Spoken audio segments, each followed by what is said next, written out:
आज हा हिंदुत्वाचा विजय आहे, सत्याचा विजय आहे। गेली 50 वर्ष दुर्गाडी किल्ल्याचा जो दावा काही धर्मीयांनी त्या ठिकाणी आमच्या विरोधात टाकला होता, हा किल्ला खरं तर शासनाचा माध्यमातून या ठिकाणी सर्व कार्यक्रम आणि त्याची नेमणुका होत असतात। छत्रपती शिवरायांच्या पदस्पर्शाने पावन झालेली ही भूमी आहे आणि याच्यावर कुठलाही दावा हा चुकीच्या पद्धतीने टाकला गेला होता। तो आज कोर्टाने खऱ्या अर्थाने हिंदू धर्माला एक न्याय दिलेला आहे, सत्याला न्याय दिलेला आहे आणि हा हिंदुत्वाचा विजय असंच मी म्हणेल।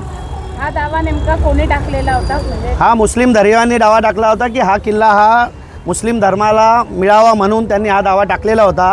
परंतु हा छत्रपती शिवरायाच्या पदस्पर्शाने पावन झालेली भूमी आहे, ही सर्वज्ञात आहे, इतिहास आहे।